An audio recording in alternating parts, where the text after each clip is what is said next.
colegas que son aficionados y profesionales de la carpintería. Hola nuevamente. Bueno, pues aquí estoy ahora compartiendo un video en el que voy a platicar cuáles son las principales diferencias entre la carpintería y la ebanistería. Toda esta inquietud viene porque además de que me han preguntado unas cuatro, quizás cinco personas al respecto, he visto que en algunos de los grupos en los que yo estoy, sobre todo obviamente los de Facebook, veo que hay mucha confusión. Hay mucha confusión y probablemente una de las definiciones más simples y quizás ramplonas es que la ebanistería es aquella rama de la carpintería en la que solamente se trabaja el ébano, lo cual pues no es cierto. No, o sea, no necesariamente es cierto. Si bien la definición histórica que se le da originalmente en Francia a la palabra del ebanista o ebanistería, sí corresponde justamente a los carpinteros con mayor calificación en su momento histórico, tanto en la Italia renacentista como en la Francia, sobre todo Francia de Luis XIII, Luis XIV aproximadamente, ¿verdad? Donde los carpinteros con mayores habilidades y que tenían la posibilidad de hacer trabajos de una exquisitez absoluta y con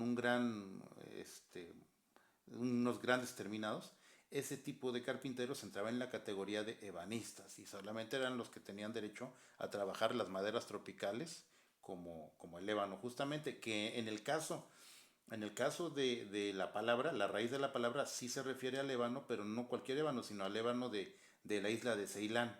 Hoy día se llama Sri Lanka, la isla esta, ¿verdad? Que era un ébano con el que se hacían cajas pequeñas tipo joyeros o detalles pequeños, en la época principalmente lo que fue el finales del siglo XVII y el siglo XVIII, ¿verdad?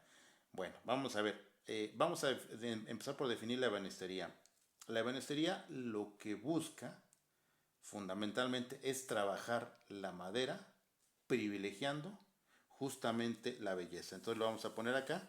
Si de lo que se trata es de privilegiar la belleza, entonces definitivamente entra la ebanistería en juego. Sin embargo, si lo que queremos hacer en madera requiere privilegiar la funcionalidad, entonces estamos hablando de la carpintería. Sin embargo, vale la pena aclarar que no está peleada una cosa con la otra. Es decir, se pueden hacer trabajos de ebanistería que sean absolutamente funcionales y también se pueden hacer trabajos de carpintería que en el camino se vean bien, que sean bonitos, ¿verdad?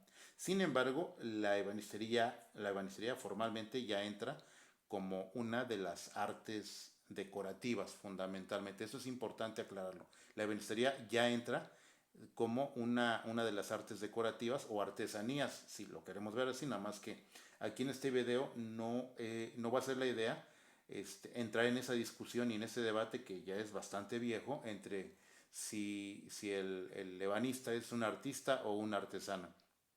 Y hay un montón de videos, incluso en YouTube, y discusiones, foros especializados en el tema, ¿verdad? En donde diseñadores y artistas, sobre todo a nivel de estudiantes y académicos, entran en este debate. Pero ese debate aquí no vamos a entrar, ¿verdad? Aquí la idea nada más es que entra como una de las artes decorativas o también y los objetos, los productos de la ebanistería se les considera como artesanías de lujo. Muy bien. Ahora, vamos a hacer un paralelismo en este momento. Es decir, la ebanistería y la carpintería son más o menos equivalentes en su momento a lo que en el trabajo con pieles se le puede considerar la marroquinería y la talabartería o en todo caso la peletería, ¿verdad? Es decir, la marroquinería es la artesanía de lujo con la cual se hacen objetos con pieles finas, sobre todo pieles extraídas de animales jóvenes, de becerros o de animales, por ejemplo, que están en etapa de crecimiento, digamos, los cachorros de diferentes especies de animales que están en crecimiento.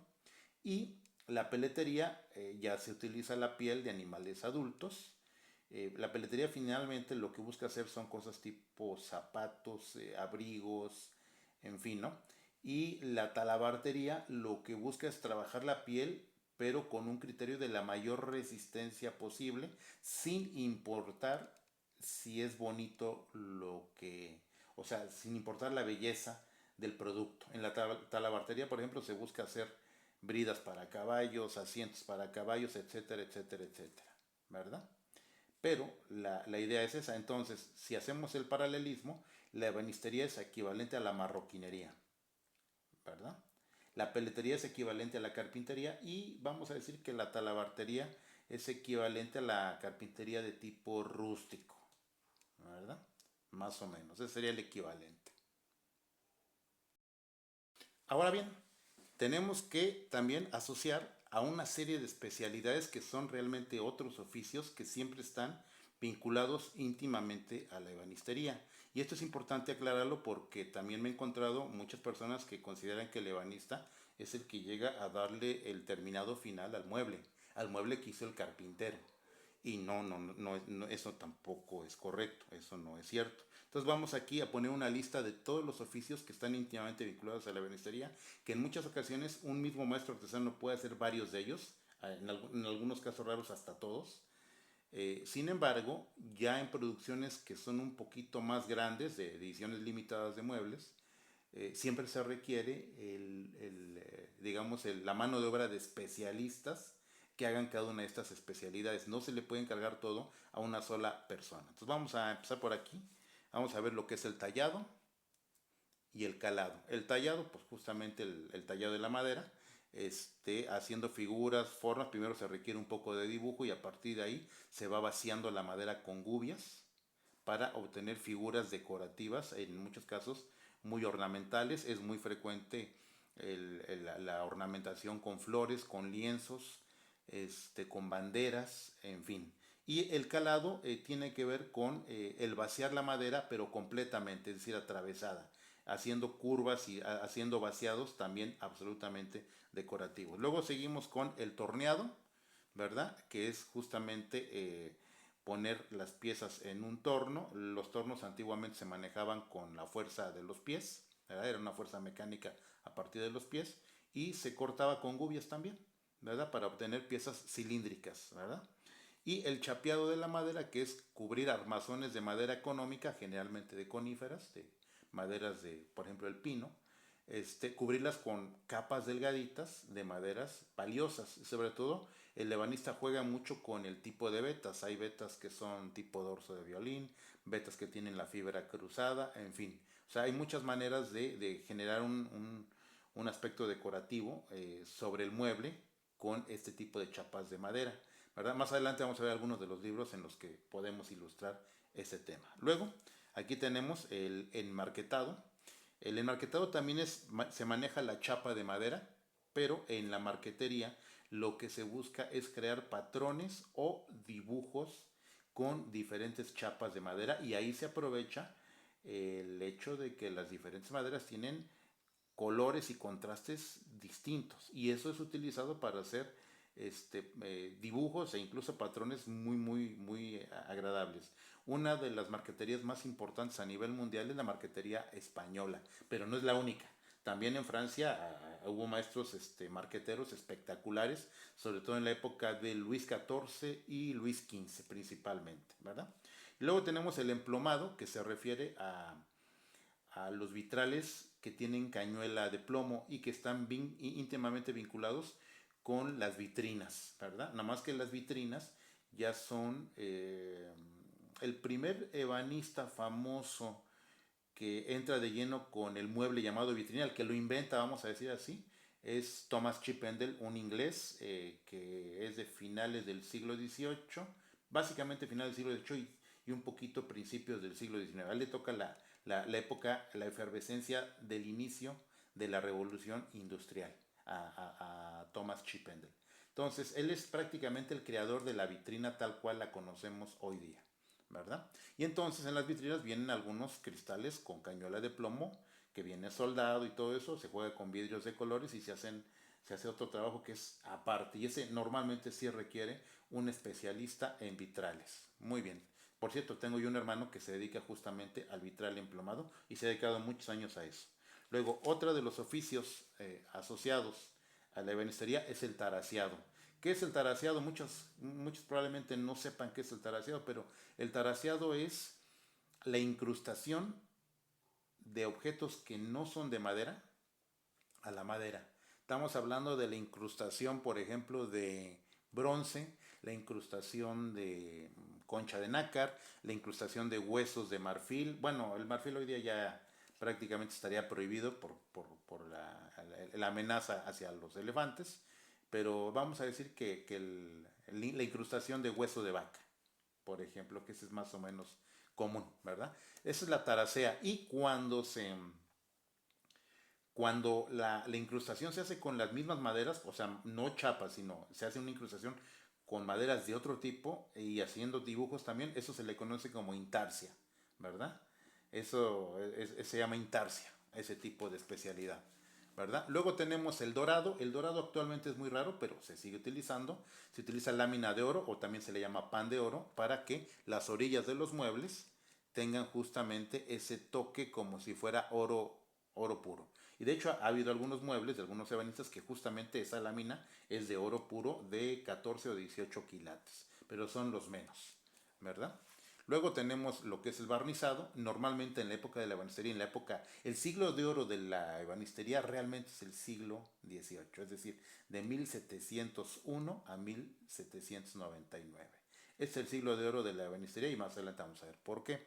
Pero en esa época no existían los barnices industriales y obtenidos a partir de síntesis química que conocemos hoy día. No, en esa época el barniz era la goma laca, también se le conoce como barniz francés, y es en realidad la resina de un insecto, de una larva.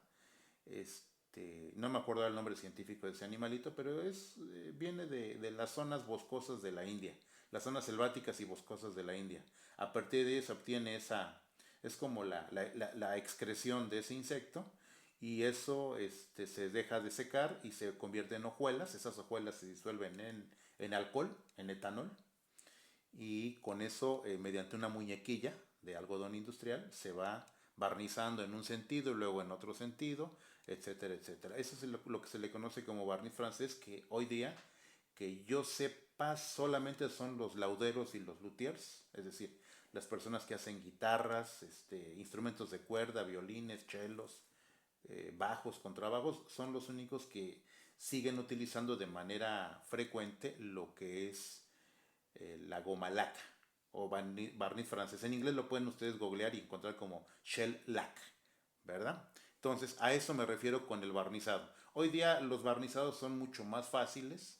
Está de moda, si uno quiere un barniz económico, la nitrocelulosa, la laca nitrocelulosa, un barniz intermedio, el barniz acrílico, y ya dentro de los barnices un poquito más caros está el poliuretano, luego le sigue el poliéster y luego las resinas epoxi, que más que barnices son vaciados gruesos. Muy bien.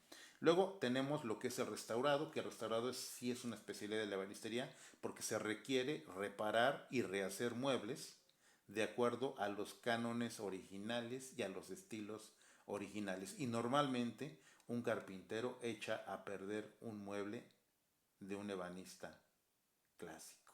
Eso es bien importante. Es una de las razones por las que mi papá en el año 71-72 de plano decide incursionar en la carpintería.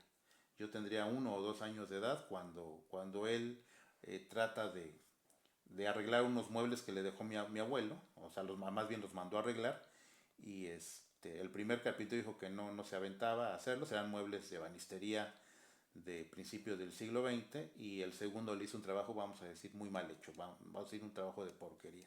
Y entonces, efectivamente, un mueble de mucha calidad no hay que dejarle la reparación a un carpintero porque normalmente lo va a hacer muy mal, muy, muy mal, ¿verdad? Luego tenemos por acá el chapeado de la madera, ¿verdad?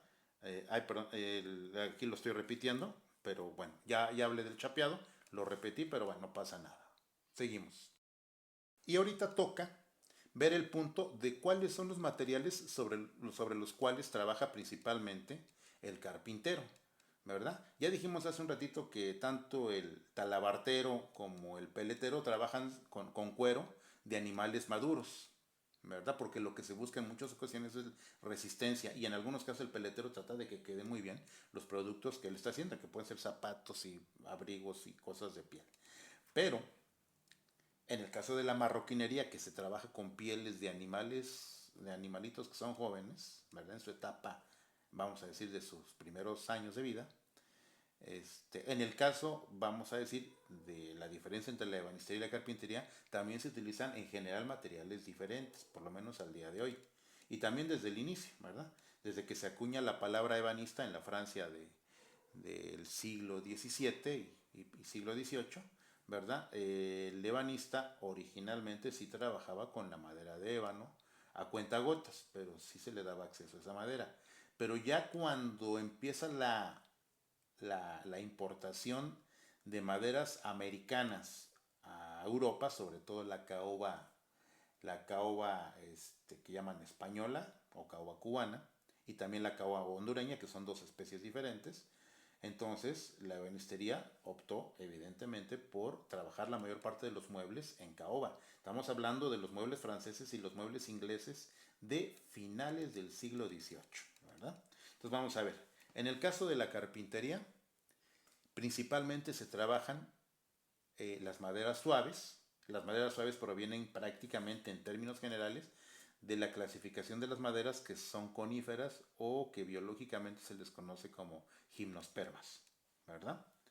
Estamos hablando de la madera principalmente de pino o cualquier otra conífera como por ejemplo, el ciprés, y hay otras maderas más, ¿verdad? Y todos los derivados industrializados de la madera, que son los aglomerados, las maderas contrachapadas, el famoso MDF, que hace muchos años, cuando yo era niño, había toda una clasificación un poquito rara, por lo menos rara al día de hoy, que había una cosa que se llamaba Novopan, otra cosa Macopan, y había Macoplay, y en fin.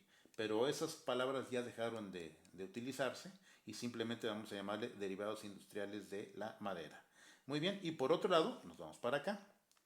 Los materiales que se utilizan más en la ebanistería básicamente responden a toda la familia de las maderas duras, ¿verdad? ¿Y cuáles son las maderas duras? Generalmente son las maderas que provienen de árboles cuya semilla está cobijada con un fruto. Ese tipo de árboles se les llama árboles frondosos o de frondosas, ¿verdad? Y biológicamente se les conoce como, aquí lo vamos a poner, angiospermas, ¿verdad? Estamos hablando no solamente de las maderas tropicales, como la caoba, el cedro rojo, etcétera. No solamente de eso. Estamos hablando también de maderas de clima frío como el roble, como el encino, como el nogal, en fin, o sea, en Europa hay mucha madera de este tipo de árboles, ¿verdad? Entonces, esa es básicamente la idea. El carpintero trabaja más con maderas suaves y el ebanista en general con maderas duras. Esto no significa que el ebanista no llegue a hacer cosas en coníferas. Y esto evidentemente tampoco excluye que el carpintero, sobre todo en algunas regiones, por ejemplo aquí en el estado de Veracruz, en la zona de Misantla y en la zona a un lado de Poza Rica, ¿cómo se llama? Tihuatlán se llama el municipio, son poblados que se dedican específicamente a hacer carpintería con cedro rojo. Es decir, el cedro rojo es la principal madera que utilizan la mayor parte de los carpinteros y hay algunos ebanistas también en esas ciudades que hacen trabajos súper bonitos, o sea, con una extraordinaria calidad.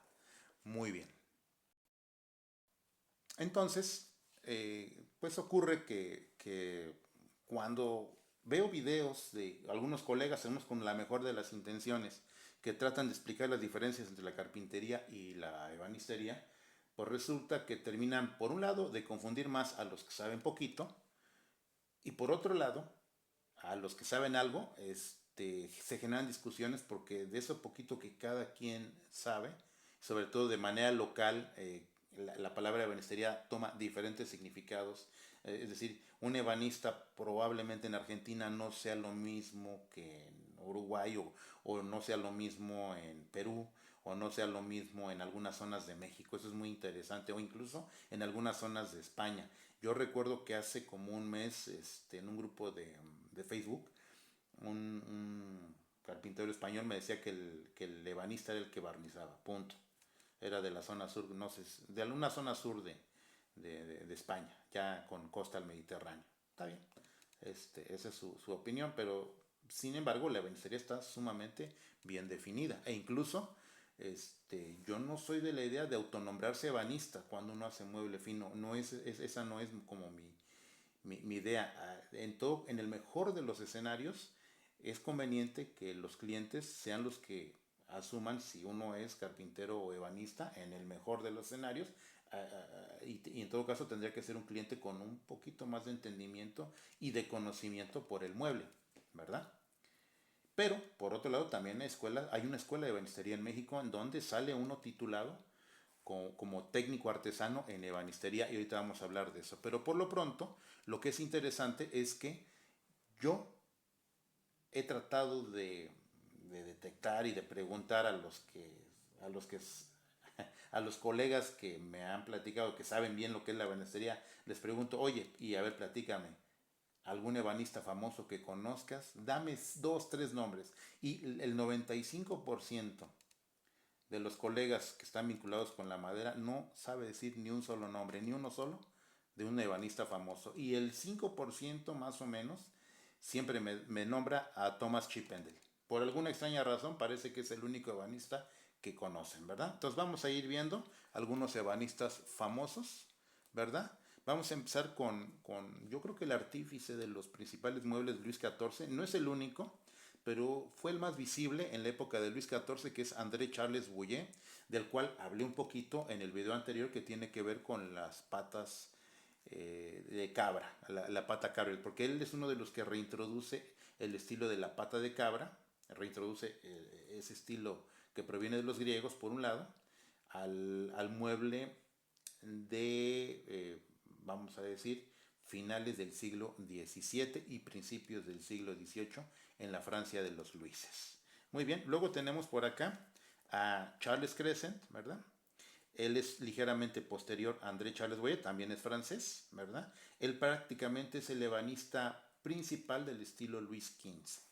No es el único, pero es uno de los principales, ¿verdad? Y es uno de los mejores. Hay trabajos, ahí ustedes lo pueden googlear, pero hay trabajos espectaculares de Charles Crescent, ¿verdad? Luego vámonos con los ingleses, vámonos con el que ya todo el mundo conoce, que es Chippendale, ¿verdad? El creador de las vitrinas. Chippendale, que por cierto por ahí tengo algún libro de Thomas Chippendale, ya lo había mostrado anteriormente.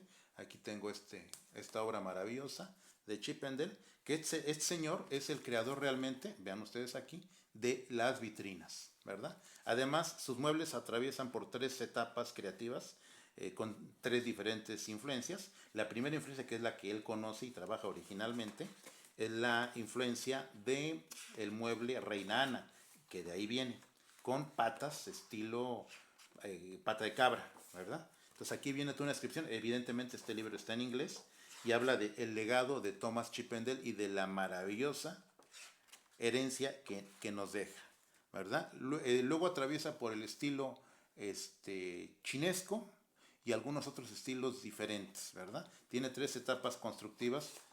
Vean ustedes qué maravilla del estilo Chippendale. En fin, eh, Thomas Chippendale, eh, hay una cosa muy interesante aquí. A diferencia de los muebles franceses en donde había que darle el nombre respectivo del rey o del monarca en cuestión, en Inglaterra llega un momento después de la reina Ana, ya con los tres Jorges que le suceden, no, más bien siguieron cuatro Jorges: Jorge I, Jorge II, Jorge III y Jorge IV. Pero con el primer Jorge, que no era inglés, era alemán, pero llegó a gobernar Inglaterra porque según era protestante y eso era bien visto, ¿verdad? No le interesaba mucho el asunto de los muebles y simple y sencillamente él dejó que los ebanistas siguieran fabricando de acuerdo a lo que había dejado Ana Estuardo, la predecesora, ¿verdad? Y luego Jorge II tampoco estaba muy interesado en la cuestión de la decoración del mueble porque andaba metido en guerras y en pleitos con los vecinos. Entonces, él no tuvo, le pareció una frivolidad el asunto del mueble. Yo leí por ahí su biografía, entonces ese no fue algo importante. Sin embargo, Jorge III,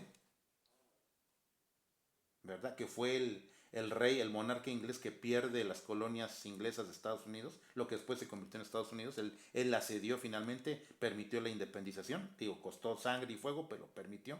Él fue un rey que fue muy culto y fue un aficionado tanto a las artes como a la ciencia. Y de la mano de él se desarrolla o siembra la primera semilla de la revolución industrial. Y él decide que el mérito no, o sea, que el mérito de los muebles de su época no se debía dar al monarca, sino al ebanista, al responsable de tales diseños. Y ahí se le dio un poquito más de libertad y de creatividad a los ebanistas. Entonces, esa es la razón por la que en la Inglaterra vamos a decir, de la época georgiana, de los Jorges, pero principalmente Jorge III, se empieza a asignar el nombre del mueble en función de su fabricante y creador o diseñador. Entonces empezamos con Thomas Chippendale, que es el primero que se le da ese privilegio. Por eso es que todo el mundo lo conoce. Luego tenemos a George Hepplewhite, que ya es principios del siglo XIX, y tenemos a Thomas Sheraton. Estos son los tres grandes ebanistas ingleses de finales del siglo XVIII y principios del siglo XIX. No son los únicos, porque también estamos hablando por ahí de Adam, por ejemplo, ¿verdad? Pero son los principales. Luego, vámonos con Henrik Riesner.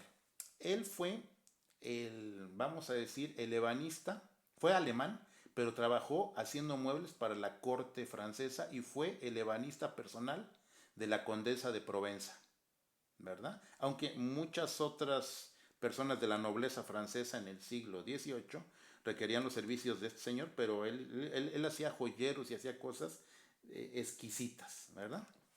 Luego tenemos a Joseph Danhauser, ¿verdad? Un alemán, este es el fundador del estilo Biedermeier en la Alemania de principios del siglo XIX. Y luego tenemos aquí a un austriaco llamado Michael Tonet, ¿verdad? Que este es el creador, aunque sí es ebanista, en realidad es el creador de las sillas de madera doblada, ¿verdad? Es decir, vale mucho la pena ver, por ejemplo, ¿verdad? ¿Cómo son esas sillas? La silla número 14, ustedes la pueden googlear, la silla número 56, que en Argentina fue un hitazo, ¿verdad? Las sillas de madera doblada. Luego tenemos por acá a Emile Gallet, ¿verdad? Un francés que realmente es el padre del Art Nouveau en el mobiliario. Y tenemos a Carlo Bugatti, que es también otro de los artífices de los muebles Art Nouveau en la Italia de finales del siglo XIX. Por cierto, él es el papá de Ettore Bugatti, el fundador de la marca esta de carros deportivos de lujo Bugatti. Entonces su papá fue un ebanista muy famoso en la Italia de finales del siglo XIX. Les comparto aquí justamente lo que les comentaba. Esta es una silla de Michael Tonet y todo esto se hace con madera doblada. Entonces, él es uno de los artífices con los cuales se empieza a industrializar los muebles de madera doblada, ¿verdad? Entonces, esta es la silla número 14, que es muy famosa, y les comentaba hace un momentito de la silla Tonet número 56, que es esta que está aquí. Esta silla se hizo muy famosa en Argentina, de tal manera que ahí se siguen fabricando hasta el día de hoy. Hay especialistas en ese tipo de silla con madera doblada. Muy bien. Ahora también quiero compartir con todos ustedes, ¿verdad? Una de las fuentes principales con las que yo me documento, y es esta serie de 5 libros de lo que es la Biblioteca Atrium. Vamos a ponerlo acá, la Biblioteca Atrium de la Ebanistería, ¿verdad? En donde da una referencia muy buena y muy enciclopédica de lo que es la ebanistería. Entonces, aquí habla justamente desde los inicios de la ebanistería, ¿verdad? De lo que es el maestro ebanista. Aquí lo voy a hacer una ampliación. Vamos a ver. Ahí está, perfecto. ¿verdad? Aquí hay, ya ustedes le pueden poner pausa y ver, ¿verdad? Pero este es una enciclopedia que habla con mucho detalle y tiene un montón de información que es difícil encontrarla en internet, ¿verdad? Es muy, muy difícil. Yo sé que las definiciones de la Wikipedia y todo esto sirven para orientar, pero no son muy profundas, ¿verdad? Entonces empieza definiendo y dando ejemplos. Voy a hacerle el alejamiento. Muy bien. Y entonces, normalmente la ebanistería busca fabricar mobiliario en donde la belleza del mueble esté por encima de la funcionalidad, que esa es la parte importante, ¿verdad? Aquí es donde vamos a ver muebles de manufactura extraordinaria. Aquí podemos ver, por ejemplo, este que está acá, ¿verdad? Muy bien. No, la ebanistería no está peleada con la fabricación en máquina.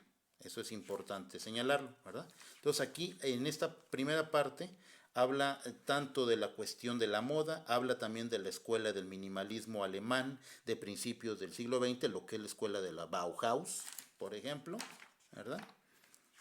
De hecho, este tipo de muebles, ¿verdad? Diseñados por el arquitecto Alberto Liebore, ¿verdad? Estos responden justamente al funcionalismo alemán. Y el funcionalismo alemán de la Bauhaus no está peleado bajo ningún punto de vista con, con la ebanistería de calidad, ¿verdad? Simplemente que la ornamentación se reduce al mínimo. Y de hecho hay unas tendencias que se llaman organicistas, esas tendencias que le gustan mucho al arquitecto español Dalí, ¿verdad? Perdón, Gaudí, me estaba yo ahí confundiendo a Gaudí, con sus puertas de la pedrera y todo esto, en donde no hay línea recta, sino son curvas, pero son curvas minimalistas.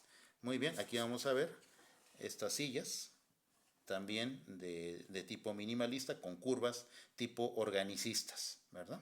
Y a partir de estos creadores de la escuela alemana de principios del siglo XX, ¿verdad? Con Marcel Breuer y el sillón Basili, que no sé si esté por aquí más adelante, no, el sillón Basili tendríamos que googlearlo, ¿verdad? Se crea justamente la escuela del minimalismo alemán, ¿verdad? Y se trata de que el funcionalismo esté por encima de la ornamentación, pero que tampoco demerite en su belleza. Y entonces viene el eslogan de menos es más, ¿verdad? Y por ahí sale la famosa silla chesca o sesca, que esa ya está hecha completamente en metal, ustedes la pueden googlear, ¿verdad? Ahorita les enseño una silla chesca. Y les comparto justamente este tipo de mobiliario que al final de cuentas fue producto de la escuela de la Bauhaus. Esta es la silla chesca o sesca, la pueden encontrar ustedes, que ya no tiene madera, ¿verdad? Este es un monumento al funcionalismo de la Bauhaus, que al día de hoy sigue vigente. Es una silla que tiene casi 100 años de vigencia. El asunto con este tipo de mobiliario es que muy rápido se implementó en escuelas, en oficinas de gobierno y en hospitales. Y entonces, ¿qué fue lo que pasó? Que por ahí en la década de los 30 y 40, poquito antes de la Segunda Guerra Mundial, la gente vio tanto este tipo de mobiliario minimalista en instituciones gubernamentales, en escuelas y en hospitales, que llegó un momento en el que en sus casas ya no querían tener sillas de ese tipo. Es decir, primero empezó siendo un boom y después decidieron que no les gustaba porque parecía que era la silla de una oficina de gobierno o de un hospital o de una escuela. En fin, y por lo menos los diseñadores en Estados Unidos regresaron a los estilos más o menos clásicos americanizados, sobre todo de influencia inglesa, y ahí hay otros estilos como vamos a decir, el estilo misión y el Art Deco norteamericanizado, que es, por ejemplo, los sillones Stickley y, por ejemplo, los muebles estos de la congregación religiosa, ya no me acuerdo cómo se llaman, que también son muebles minimalistas, ¿verdad? En fin, ya alguien de ustedes me lo recordará, pero es ese tipo de mobiliario que corresponde al equivalente al Art Deco o al Art and Crafts de principios del siglo XX. Muy bien.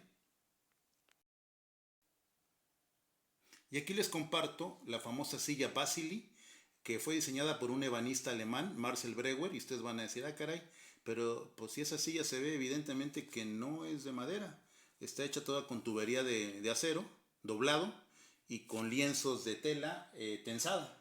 Bueno, efectivamente, Marcel Breuer fue el director de ebanistería de la escuela de la Bauhaus, en Alemania, antes de la Segunda Guerra Mundial. Sin embargo, en su búsqueda por el minimalismo, se experimentó con nuevos materiales y este es uno de los resultados. La famosa silla Basili, entre otras, ¿verdad? También hay una silla negro, ¿qué? No, rojo y azul o algo así, no me acuerdo cómo se llama la silla, pero también es muy famosa porque es un diseño minimalista. Esa sí lleva madera, pero es un diseño absolutamente minimalista. Ahí el asunto es que esa silla no es cómoda, ¿verdad? Entonces regreso a mostrarles justamente cada uno de los 5 tomos de la Biblioteca Atrium de la Ebanistería, que me parece que es la obra más completa especializada en ebanistería. Libros de ebanistería hay muchos. Ustedes pueden ver ahí en mi canal de videos, en algún video anterior, el libro de Fritz Spanagel, que es de carpintería y ebanistería, desde la perspectiva de la construcción del mueble. Pero esta colección es todavía mucho más completa. Entonces aquí al principio define qué es la ebanistería, habla de los materiales, habla de las maderas y habla incluso en la parte final de algunos de los oficios vinculados con la ebanistería. De hecho, lo que es el tallado, lo que es el restaurado, ¿verdad? Lo que es la tapicería, en fin, lo que es la marquetería, todo esto, ¿verdad? La cristalería, en fin, todo eso. Ahí está la tornería. Luego vámonos con el tomo número 2. Aquí se los voy a compartir, ¿verdad? Y en el tomo número 2 habla de lo que tiene que ver con el diseño. Y en la ebanistería el diseño es muy importante.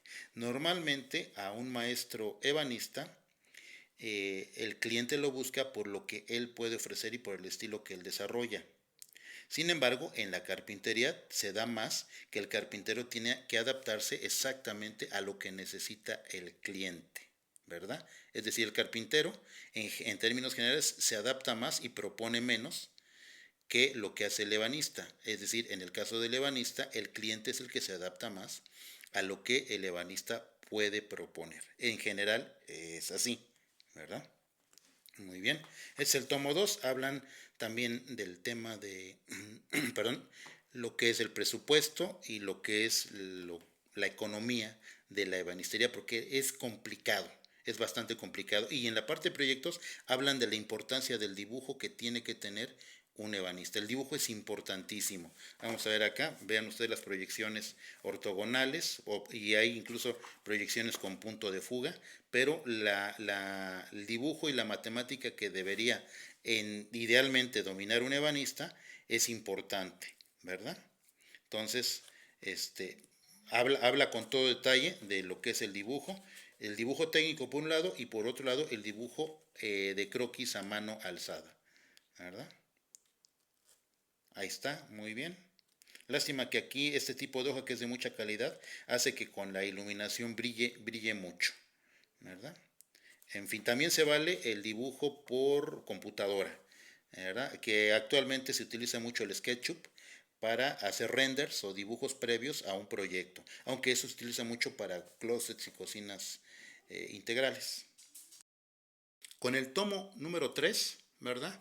Habla justamente de la construcción, habla de la maquinaria y de la herramienta que regularmente requiere el ebanista y termina el libro con medidas de seguridad, ¿verdad? Eso es lo principal, ¿verdad? Entonces habla de la evolución de los sistemas constructivos, toca, por supuesto, el mueble sólido, el mueble de madera maciza, que es la parte central de esto, ahí lo pueden ver, y también el mueble con construcción combinada, en donde ahí vamos a utilizar madera contrachapada, aglomerados, en algunos casos sí aplica, ¿verdad? Con tableros prefabricados. Aquí habla justamente de toda la maquinaria y la herramienta para la ebanistería. Vamos a ojearlo por acá. Aquí ya estamos en la maquinaria, ¿verdad? Aquí hay un trompo moldurador, otro trompo gigantesco, muy bien. Aquí están sierras escuadradoras. Las sierras escuadradoras no son tan nuevas como muchos consideran o creen. Las sierras escuadradoras ya tienen larga data. Son básicamente sierras pensadas para cortar hojas de tableros grandes de 1.22 por 2.44. Muy bien. Aquí tenemos una escopleadora de formón hueco o escopleadora vertical como la conocemos acá en México. Muy bien. Y mucha más maquinaria que se requiere para la ebanistería. Miren, aquí tenemos una lijadora calibradora de banda o perdón, de tambor. Estos son de tambor, tienen tambores. Entonces aquí el brillo no nos ayuda mucho, pero ahí se puede ver con cierta claridad. Muy bien. Y aquí caben piezas hasta de 1.20 de ancho y entran con un cierto nivel de lijado y un grosor y salen con un grosor ya específico y bien lijadita, ya nada más dependiendo de la lija que se le ponga. Aquí tenemos una máquina para hacer sillas, una máquina para prensar y ensamblar sillas, ¿verdad? Es máquina muy sofisticada. Aquí tenemos una máquina para elementos doblados de madera. Aquí tenemos piezas torneadas, en fin.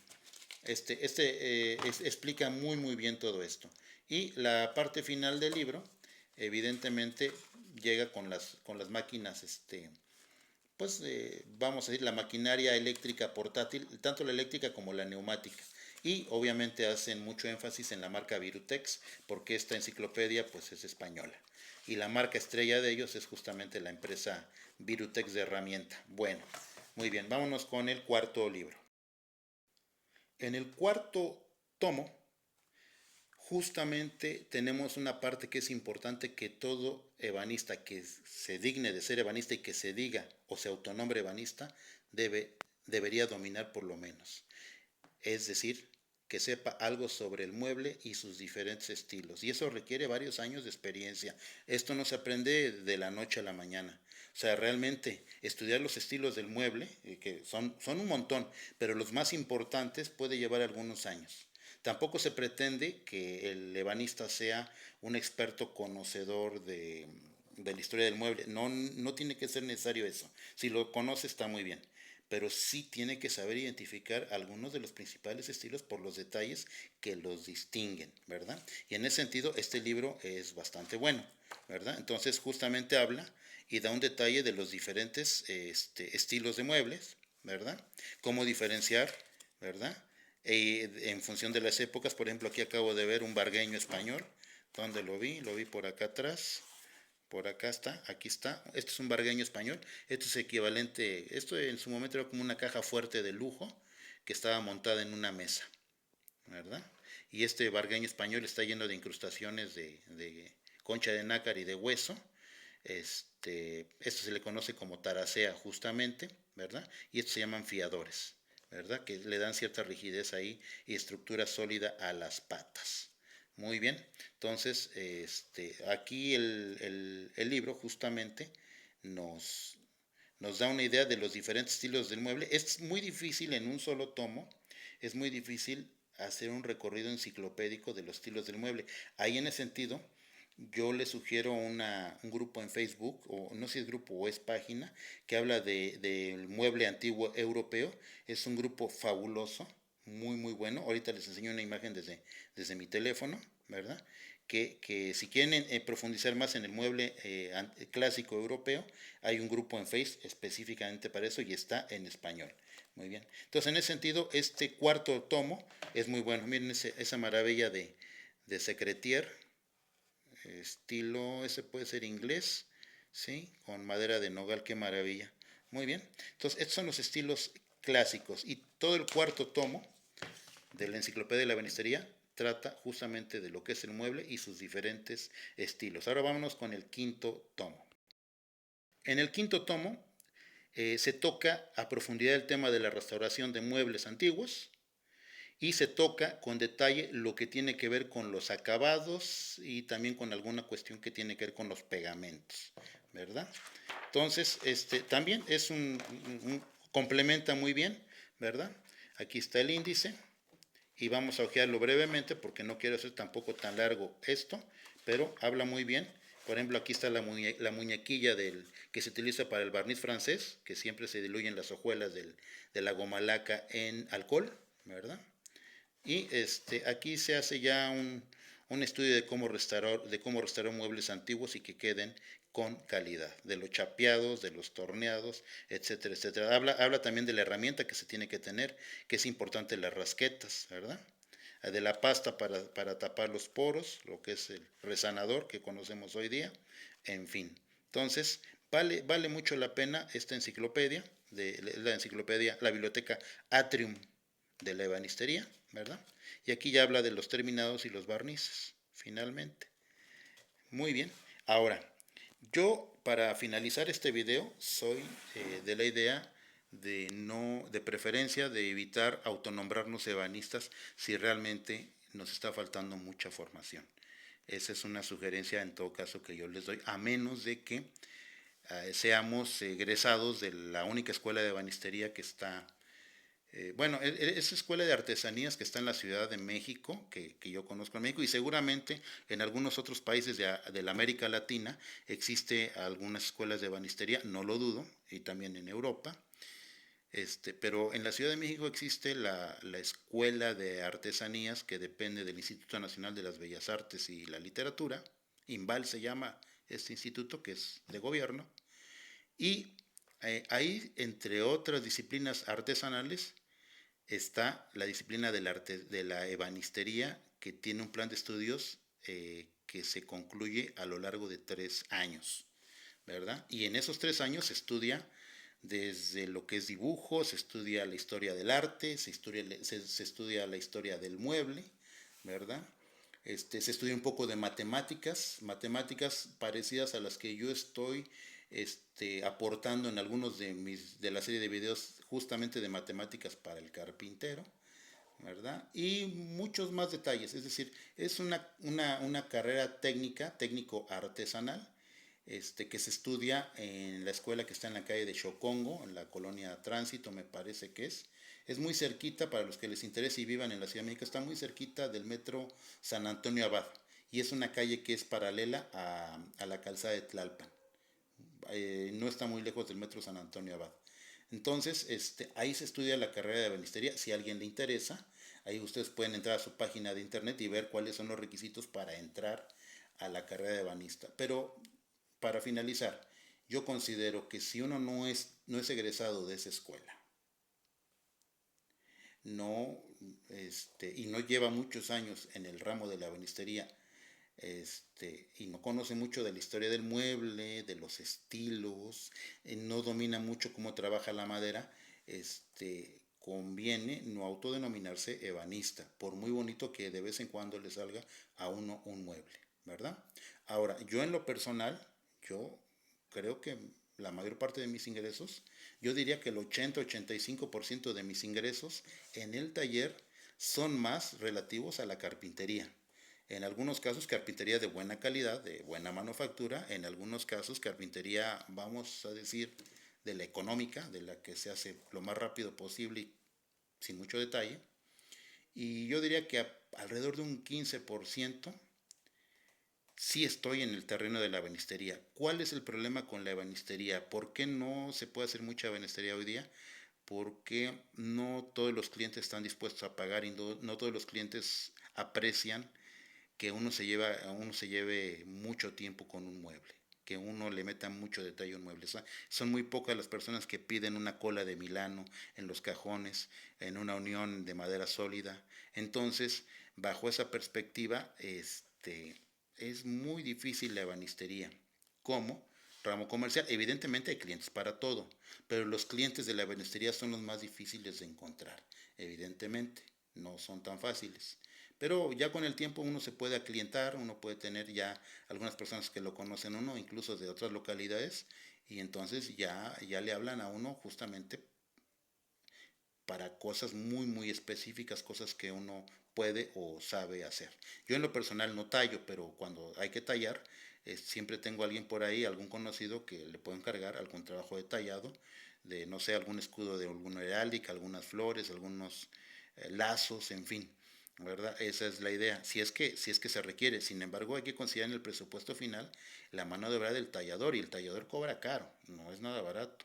Entonces, para que tengan ustedes una idea, una cajonera que hoy día, una cajonera que hoy día pudiera costar, o cómoda, o chifonier, como le llaman en francés, que pudiera costar de económica, de aglomerado, madera aglomerada, unos 5 o 6 mil pesos en una tienda de muebles, este, mandada a hacer con un carpintero en madera de pino, pudiéramos estar hablando de unos 10, 12, 15 mil pesos, dependiendo del número de cajones que tenga y del tipo de correderas y del terminado, ¿verdad?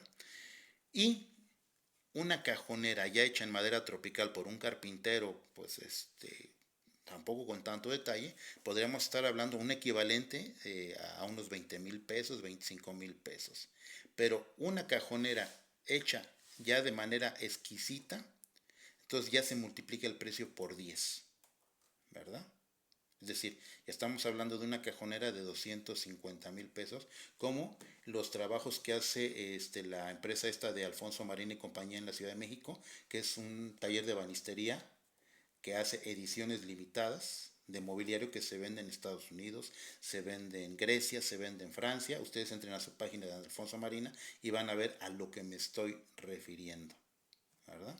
Entonces, ese tipo de mobiliario, además, ellos hacen mobiliario de autor. El mobiliario de autor es el mobiliario que ellos mismos diseñan, es decir, no le están copiando detalles finos a nadie, sino que ellos tienen un departamento creativo de diseñadores y entonces ellos mismos crean sus propios diseños. Por eso los ha hecho tan famosos. De hecho, las revistas de muebles norteamericanas y de muebles europeos alaban mucho a Alfonso Marina, que es el taller de banistería mexicano.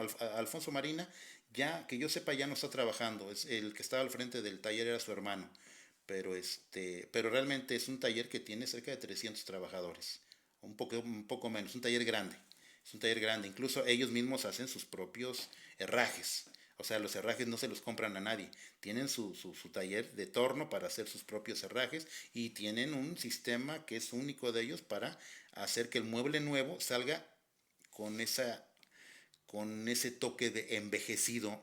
O sea, parece que es un mueble viejo y bien conservado. Y eso también es muy, muy interesante. Entonces, no sé, aquí voy a tratar de encontrarme algún chifoniero o alguna cajonera para más o menos decirles cuál es el tipo de chifonieros o cajoneras que son violentamente caros. A ver si hay alguno por acá. Este es el tipo. Una cajonera de este tipo, que este es un estilo Luis XV con pan de oro en algunos detalles detallado. Es una cajonera que al día de hoy hecha por algún ebanista bien cualificado puede costar sin ningún problema $250,000 sin ningún problema. Y si esta cajonera se le modifica, se hacen detalles más modernos o actuales y se considera un mueble de autor, también sale igual de caro, tanto o más caro, ¿verdad?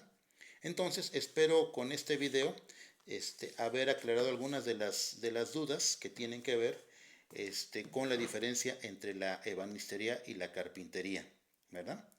Por el momento es todo, colegas y aficionados que son profesionales de la carpintería y también de la ebanistería.